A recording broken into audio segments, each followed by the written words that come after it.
We all think if we only had so many inbound leads, we'd be all set.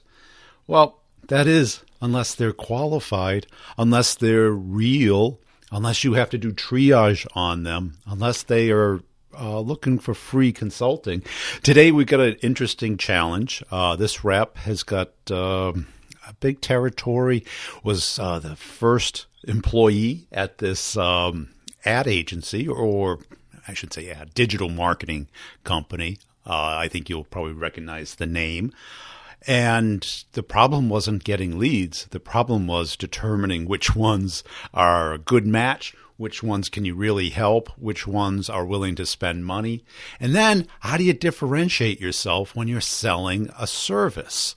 Because a service, it's not tangible. It's basically how well the people perform it. And when it's solely a service, it's not wrapped around a product, the implementation or integration or enhancement of a product. The service is kind of intangible. So we have to really differentiate ourselves and keep the ball moving. And understand the person that we're talking to doesn't necessarily have the money, isn't completely in charge of the decision, and you're competing against other people that can say the same thing that you say. So how do you prove it? This is an interesting challenge. I think a lot of us are in this situation. I was certainly in this situation when I started my own company. No one knew who I was, and I was selling essentially me and my service. And the only thing I had tangible was a book. That was the only piece of content. So I had to start building content. But that's enough about me. Let's get into the interview. I think you're really going to like this. I'll give everybody an update on what's going on with the one-on-ones and the office hours at the very end. Before we get into it, make sure you're checking out our friends over at Pipedrive. Pipedrive's evolved a lot. Not only that, they got a bunch of new content that I contributed to. So go to pipedrive.com and check that out. If you want to try it, use the Brutal Truth coupon code, all one word. You get an extended eval. And if you talk to anybody there, make sure you tell them you heard about it on the Brutal Truth. Also, our friends over at Co-Video, video email, they're really evolving too. They put in the text so people can watch the email on their mobile phone while they're in a meeting and read it just like a regular email, but get to see your smiling face. So check out covideo.com and give video email a try and see how you can leverage it this year. Here we go with the interview. Hey, Andrew, welcome to the show. As a way of getting started, tell us about yourself. Hey, Brian. Thanks for having me. I'm currently a senior account executive with Neal Patel Digital. So a lot of people know of Neal Patel and his kind of his voice in the marketing industry and SaaS and everything like that. Not very many people know that we have a global agency, so it's called NP Digital. My claim to fame here is I'm the first W-2 employee of this company, and we've grown from 4 of us to now into the hundreds and offices around the world. So, wow. It's quite a story. It's been quite a journey. And my main role is sales, and most of that is inbound.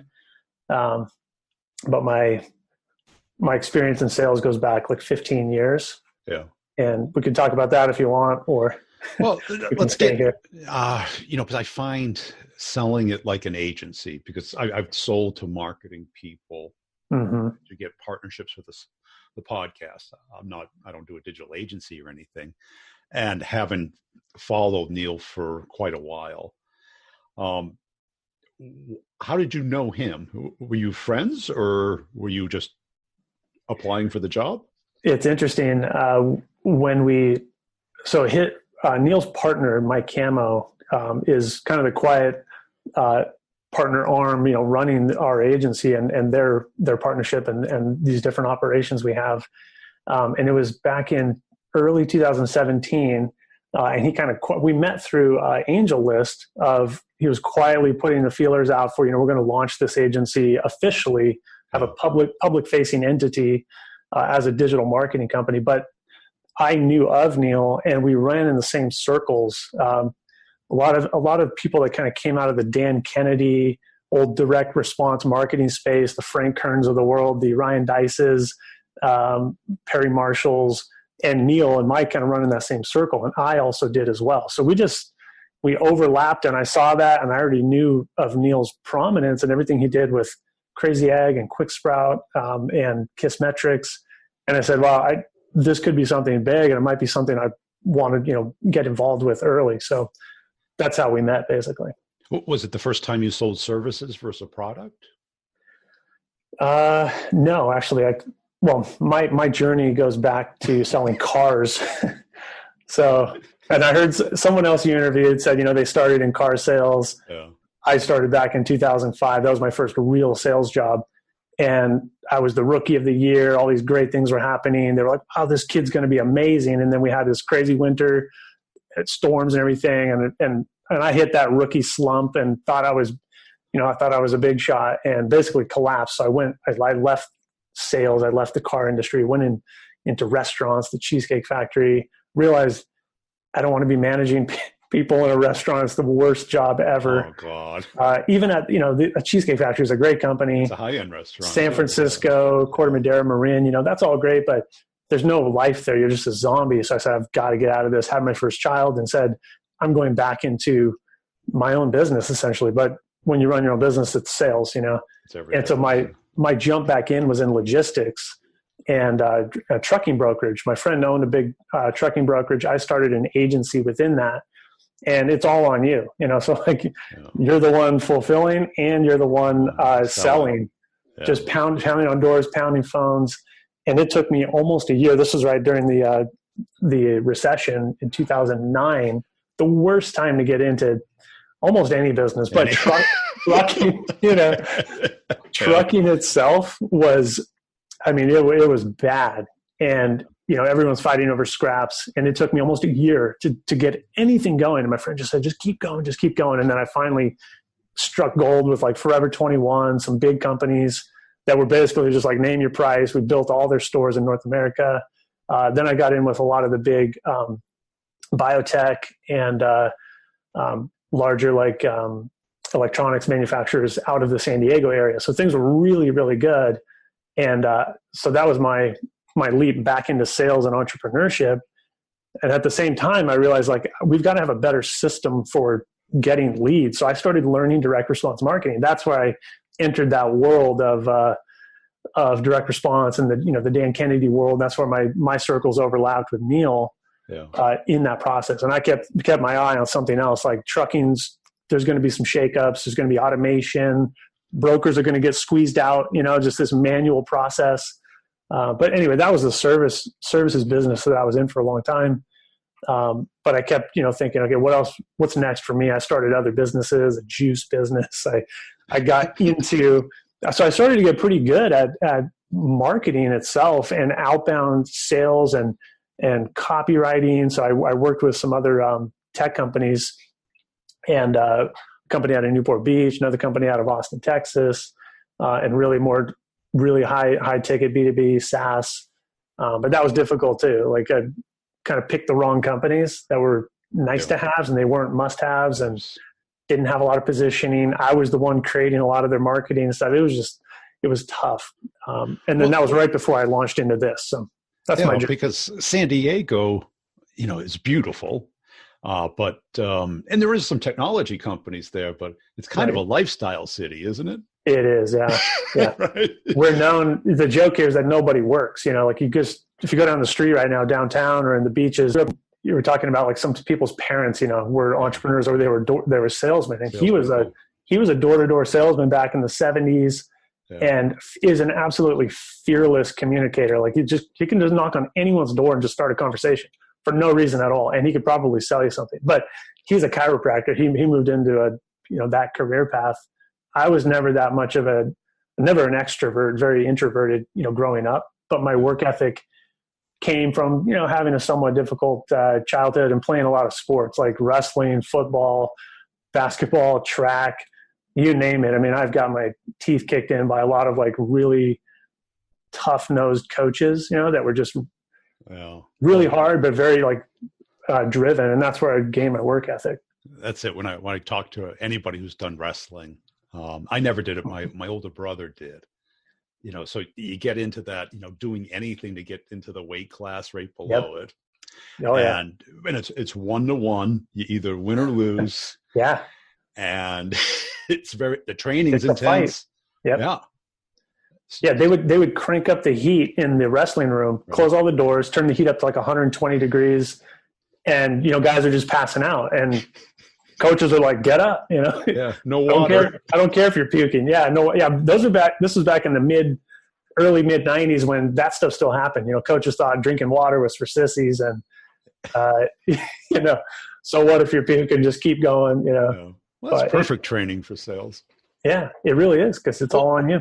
Well, let's get into the digital marketing sale, because, that market, it's anywhere from like one talented person to the super high-end agencies. Oh, yeah. Right? How do you differentiate yourself? And that's a great question. Yeah. That's one of the hardest things that we do is we're in the middle of that. We are, and Neal's presence is so vast. Like there are people that have followed him for 10 years, or plus 10 years plus. They've like, oh yeah, I've followed him his whole career. I know everything about Neal. I know all of his companies. I read every blog post. I implement on, Uber Suggest and all the tools that we create. And then there's people that just yesterday searched for something. They searched for SEO company, and guess what? There we are, because we're number one or whatever we're number one for. They found us then. They have no knowledge of him. So we fall in the middle, but we're also on the services side. We serve the enterprise. We have Fortune 100 clients, but we also serve kind of the SMB mid-market as well. And that is it's a tough challenge to bucket people and speak to them appropriately. Because, people lie on forums and, they'll put in, my budget's $100,000 a month, and you realize, oh, they're just a startup. They don't have any funding.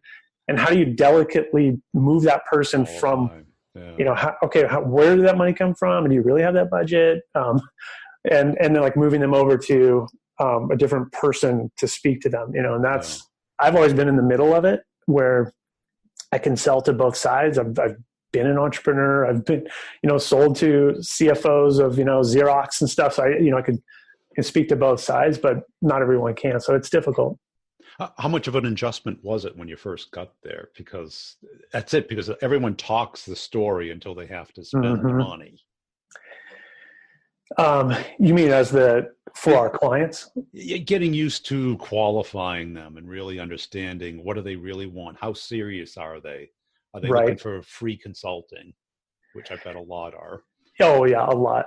And that's fine too. Like that's kind of Neal's ethos is, I'll just help you, and you might come back around 2 years later. So and that is a challenge for us too, because this is Neal's face, his brand. So we have to treat everyone like they might be Neal's best friend. I don't know. So, we really can't piss people off and treat people like dirt. And that's what Neal wants anyway. He's spending all his time and money to do that.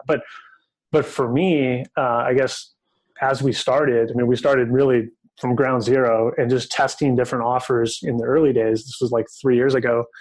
I don't know. It was my sweet spot. This is where like I just loved, and I still do love, this process of helping someone figure out their journey and like what do they really need. And I've taken my lumps too. I've like made assumptions and then gotten down the road with someone and realized, oh, these guys don't have any budget at all, or completely the wrong fit, and I have to sell them internally too. That's a difficult part about my job. I'm not jumping all over the place, but is not only just discovering if that company and that person is the right fit, but do the people internally, everyone doing the work, do they think it's the right fit? So I have to sell it back internally.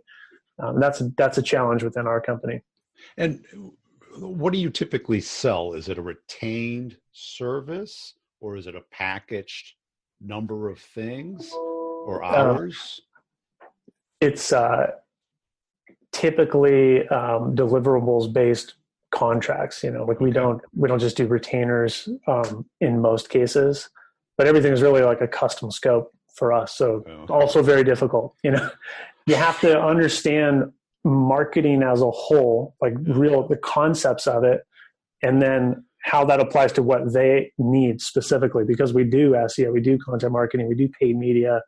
CRO, conversion rate optimization, all of these different things. Like one of those could be the lever or the hinge that swings a big door for that company, or they might need all of it, and they might need all of it, but they don't have the budget for even one component. And that's the difficult thing about where we start with people. And how do you qualify them from a financial standpoint? We try to do that early on and get to the money conversation pretty quickly before, we get 3 phone calls deep, or, bringing in a bunch of people and realizing these guys have no budget at all, or they really don't have the intention of shifting that over.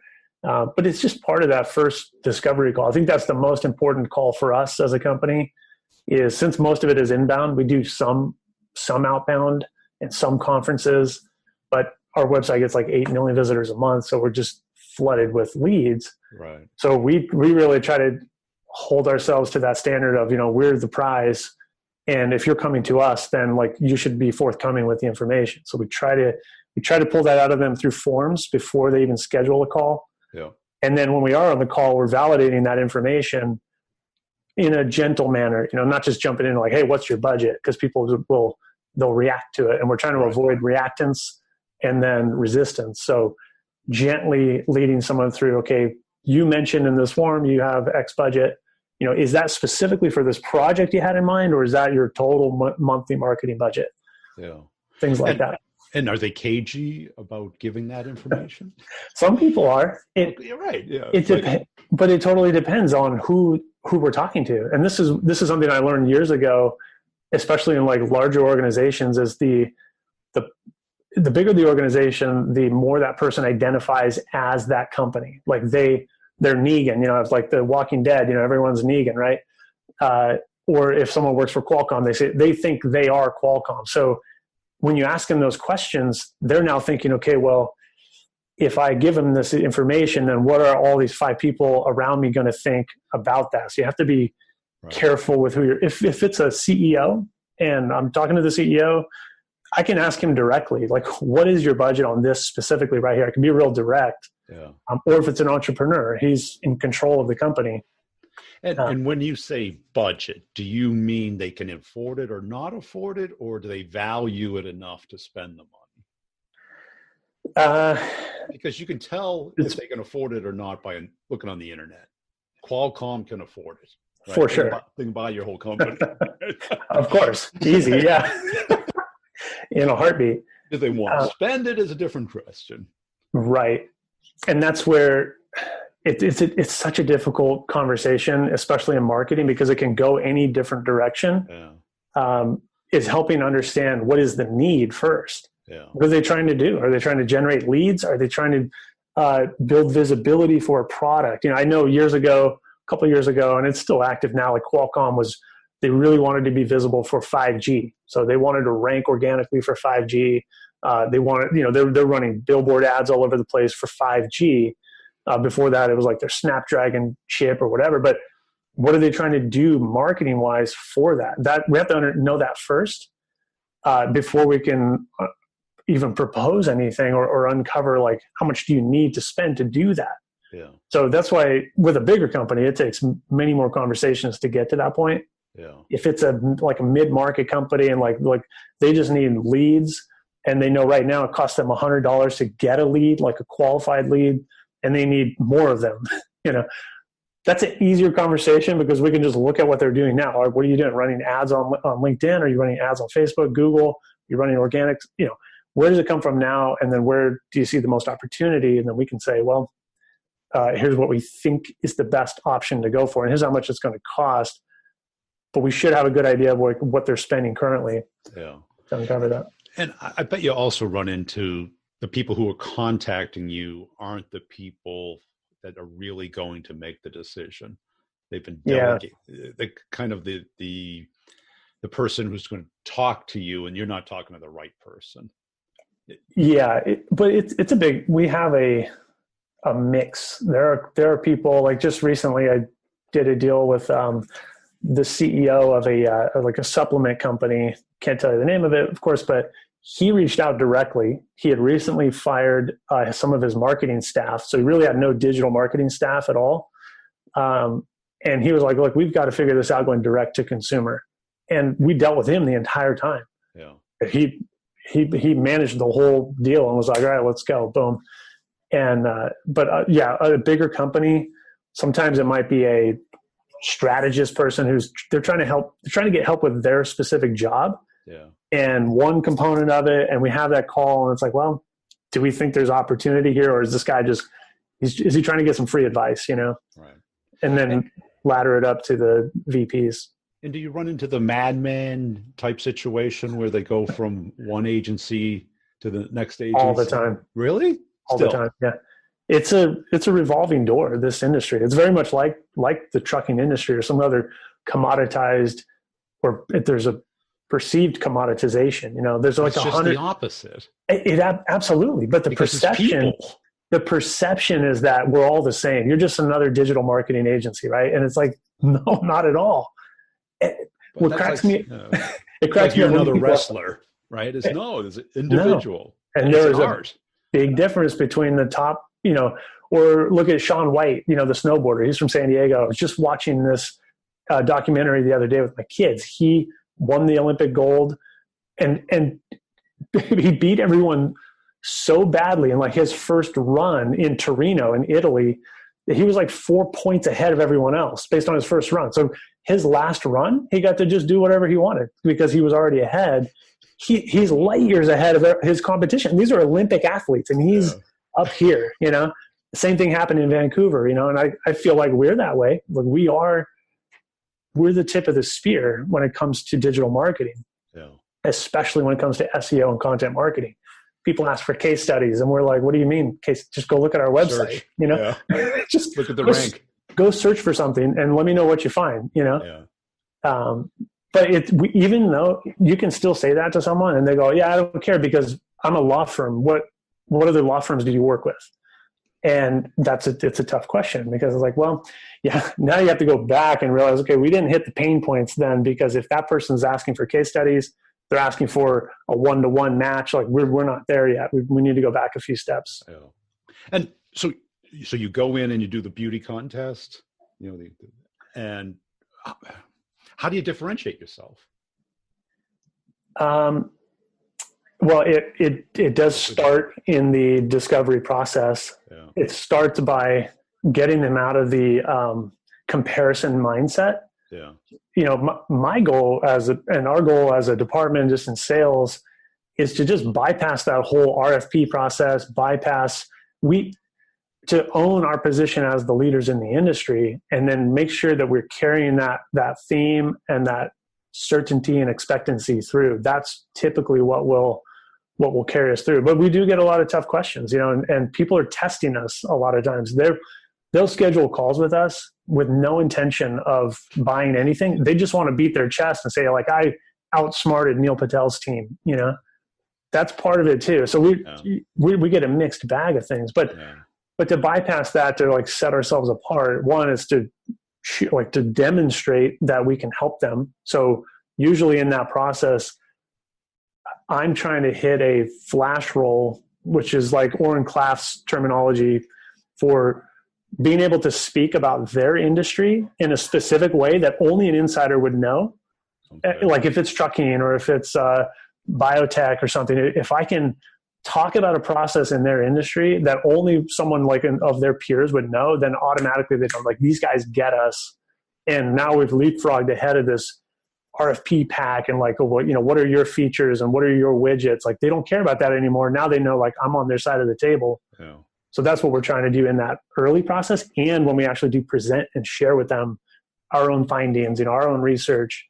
So now in your space, if you get a RFI or an RFP that you have not previously talked to them or they have not previously shown interest in you, what's the likelihood of you winning? Well, I'd say in comparison to other agencies, a little higher, because if they've never talked to us before, there's a good chance they found us through organic means. They either saw Neal on LinkedIn or they searched for something. And I've been told this many times. They're like, I've never heard of Neal before, but I searched for an SEO company and there you were. And then once they started digging in, they're like, oh, wow, these guys are the real deal. Yeah. So it's not like we're just in a pile of other companies, Right. and they're just going to pick their incumbent. I mean, that has happened before. But And yeah, so you must be able to prioritize your deals, going like, we're a perfect match for them, and they get it. We're a perfect match, but they don't get it. Yep. Right, because your time's limited. Very limited. Yeah, we are true. Everyone says it like they're real. They say we're picky. We only work with companies we want to work with. Like, we really are in that position. And I get a lot of heat. We do, if we were to try to push a deal through that was not a good fit. It doesn't make sense for us, like to have the caliber of people we have to push some garbage deal through that everyone's going to be upset. It's just going to hurt our, net promoter score, reputation, everything like that. So we have to be really careful. And we have turned down a lot of big RFPs where we said, this is like mission impossible. We know they're just fishing for information. They're going to keep their incumbent agency. So why bother? We don't need that. So we're in a unique position. Now, have you stayed a rep, or do you want to move up into management? Or no, I've been a rep the whole time. Yeah. And there's one of the reps, a good friend of mine. He's been here for much longer than me, but before we even had this agency, selling from Neal's leads, our other services. But I've been able to help shape the company and just shape what we do and like push the limits of what's possible. But I love what I do. I think everyone realizes that my unique capabilities are being able to like understand a person and understand their company and their business model, and then help them find a solution or find something else, So that's what I love to do. I don't see myself, even though I have been in management many times, I don't really enjoy it. So yeah. Cool. Hey, this has been a great conversation. Where can people go to follow you and learn more about you and your company? They can find me on LinkedIn, just Andrew Miner. Look up NP Digital, Neal Patel, or Twitter. I'm on Twitter quite a bit. The handle's the #1 Andrew Miner, and hit me up there. Happy to help anyone who's looking for help. See, sometimes the problem is having too many leads, because are they real leads, people in market, or people who just want advice and free consulting? Sound familiar? This is what we have to do. We have to differentiate. And I really are a big, strong component of qualifying online before on the phone. Is the company the right size? Are they growing? Are they shrinking? Is the person the right person? Are they asking the right questions? Or are they just fishing for some free help? Now, you would think, I'll take it any way I can. No, you won't. Because spending time with somebody who's unqualified is no better than spending time doing nothing, because they're taking up your time. Maybe it's practice. That's a good part of it. But what ends up happening is when you have a great inbound machine, you have to have a real clear understanding of who is most likely to match, prioritize in that order, and kind of, let the other ones slip away. They may be too big. They may be too small. It might be too early. And you think, well, that's a great problem to have. Well, we still have to sell. We still have to close business. And I teach mostly outbound. I teach exclusively outbound. I mean, my business is mostly inbound. But outbound, you get to choose who you go after. And that's what I teach in the course, Start the Conversation, Get the Meeting, is pinpoint. And what I found with the one-on-ones is that people were going way too broad and not deep enough, because it's outbound. You can call, every human being on the planet and see if they're in market, or maybe come up with a delightful pitch that might make some curiosity. But today, it's turning into robocalls and spam. What we have to do is connect with human beings, start a conversation where they are, and build it into a business conversation. Now, this is both science and art, but what I do is I outline the framework and then hundreds of examples. That's why the office hours is critical. You get to hear all the tough cases. And, everyone's looking for a shortcut. I get it. But you have to build the system. The system is the silver bullet. I used to be like, no, there is no silver bullet. But when I find reps that I've been talking to, they all kind of have a routine, a habit, a system. a daily sequence of what they do and a little bit of feedback to it, a little bit of preparation to it, and then understanding how the client is. I still talk to a lot of reps. It's all about pitching. And, especially when they're pitching me and I'm like, oh God, I'm not even curious. I don't even know what you do. I don't even know if I have the problem you solve. And no one can tell me that. They just tell me what they do. And it's up to me to map that to what I need. That's what we're doing. That's what a pitch is. What we've got to do is map it for the customer. And I show you how to do it in a simple sequential step that I have taught coming up on thousands of people now, in person and online. Now, once you get the conversation with them, you need to close the complex sale. So that's the second course. And there I show you exactly all the steps, all the elements, all the people, and all the things that typically go wrong and how to prevent them.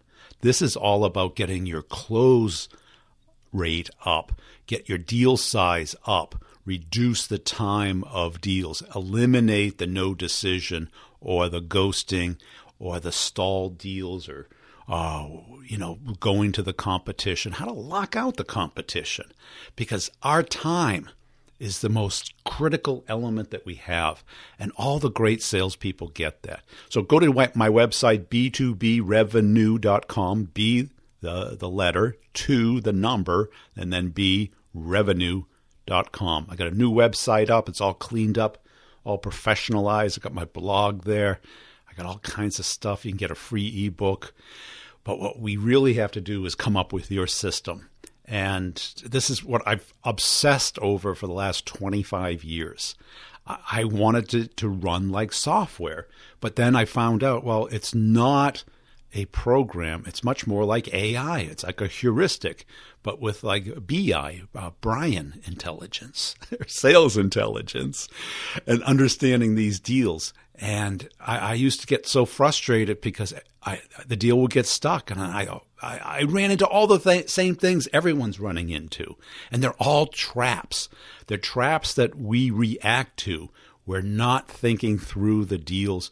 We're not analyzing them. And you know why? Because we're human. We're believing what we're being told, but we don't understand what the person is up against.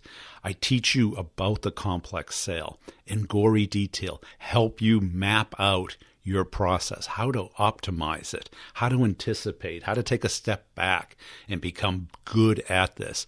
This is not a personality thing. This is strategy and execution, but you have to know the game you're playing. Too many people talk about methodology. When I hear methodology, I go, I don't know what you mean. They go, oh, well, spin. Well, that's questioning skills. Or challenger. Well, that's provoking and bringing in something that they don't know. Assuming you know what they do and know what they don't know. How you know that, I don't know.